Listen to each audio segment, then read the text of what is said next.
SLPO vient de résoudre un problème étrange, faire apprendre une machine qui réfléchit sans jamais écrire ce qu'elle pense. Dans un cabinet médical ou une salle de marché, cette vitesse peut séduire. Mais lorsqu'une décision tourne mal, que reste-t-il à examiner ?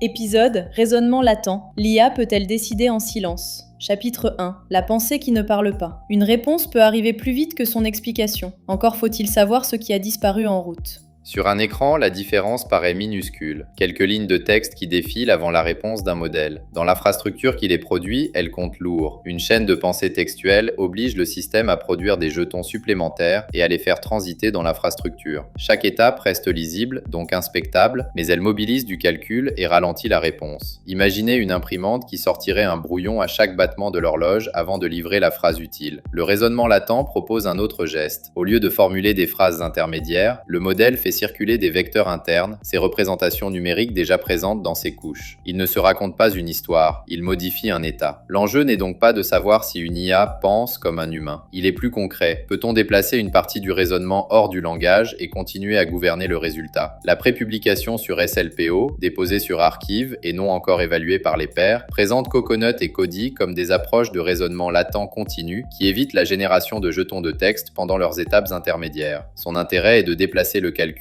non de démontrer une compréhension mystérieuse. Ce gain potentiel ne signifie pas que ces méthodes sont prêtes pour une décision clinique ou financière. Les expériences rapportées portent sur des variantes fondées sur GPT-2, un modèle de taille modeste au regard des systèmes déployés aujourd'hui. Une réussite sur ce banc d'essai ne renseigne pas encore sur le coût, la sûreté ou la stabilité d'un déploiement massif. Pourtant, le déplacement est stratégique. Une entreprise qui facture ou absorbe le coût de chaque réponse n'achète pas seulement une meilleure démo, elle cherche à décider où placer le calcul, dans une trace verbale coûteuse ou dans un espace interne plus compact. La première option facilite l'examen après coup. La seconde peut réserver davantage d'efforts aux cas qui résistent. Au bout de cette bifurcation, ce n'est pas la même responsabilité opérationnelle. Si le modèle ne produit aucune étape lisible, quel objet le responsable conformité peut-il réellement contrôler ?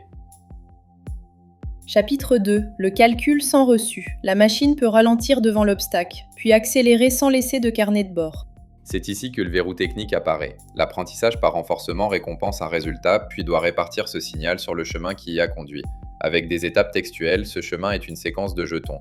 Dans un raisonnement latent, il devient une trajectoire de vecteurs, dense, continue et difficile à créditer étape par étape. La prépublication SLPO décrit une politique de substitution empirique pour attribuer le crédit au niveau de cette trajectoire, ainsi qu'une tête d'arrêt supervisée par la justesse afin de décider quand cesser de réfléchir. Autrement dit, le système n'est pas seulement entraîné à répondre, il apprend aussi à doser son temps interne. Les auteurs rapportent, pour des variantes SLPO de Coconut et Cody fondées sur GPT-2, une amélioration de Passac sous échantillonnage parallèle. Cette métrique observe si une bonne réponse apparaît parmi plusieurs essais.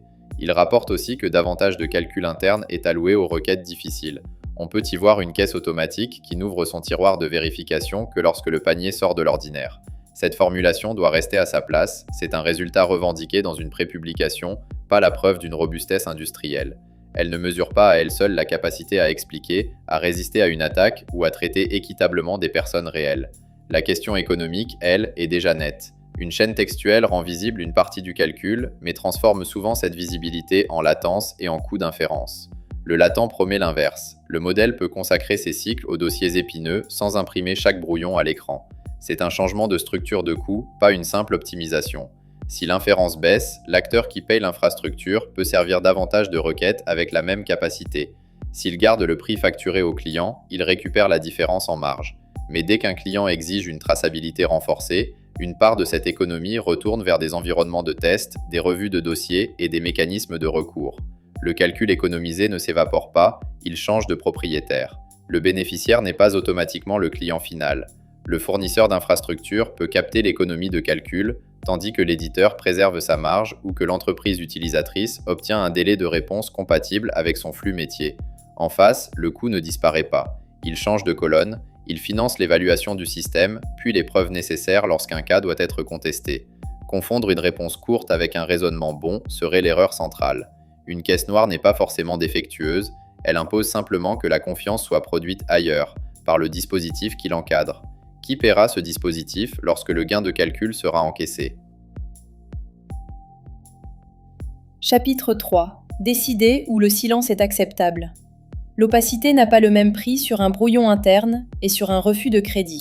Pour arbitrer, il faut cesser de demander une transparence absolue à chaque modèle. Les humains eux-mêmes ne livrent pas une transcription fidèle de tous leurs mécanismes mentaux avant de signer une décision. La bonne unité de contrôle est le risque de contestation, pas la beauté d'une explication générée. Dans un outil qui classe des tickets ou propose une première ébauche, le raisonnement latent peut être acceptable si la sortie est réversible, qu'un opérateur peut corriger et que les erreurs sont mesurées sur des cas représentatifs. L'explication affichée, lorsqu'elle existe, ne doit jamais servir de faux reçu. Une chaîne de pensée textuelle peut être plausible sans décrire fidèlement le calcul interne. En revanche, la barre change lorsqu'un système oriente un triage médical ou refuse un crédit. Il faut alors pouvoir reconstituer les données d'entrée et la version du modèle, puis montrer comment l'organisation a escaladé le cas et qui a validé l'acte. Ce ne sont pas des vecteurs qu'on demande aux régulateurs de lire. Ce sont des preuves que l'organisation a limité les dommages prévisibles et prévu un recours. Selon le règlement européen sur l'intelligence artificielle, les obligations dépendent notamment du rôle du système et de son niveau de risque. Ce texte ne crée pas une obligation générale de dévoiler une pensée machine. La conformité ne s'obtient donc pas en affichant une justification élégante après coup, elle se prépare avant la mise en service. Mieux vaut donc concevoir l'auditabilité comme une architecture, des journaux d'exécution pour reconstituer l'acte, des évaluations indépendantes pour éprouver ses limites et une abstention ou une intervention humaine lorsque l'erreur lèse quelqu'un. Ce dispositif détermine qui supporte le coup quand le modèle se trompe.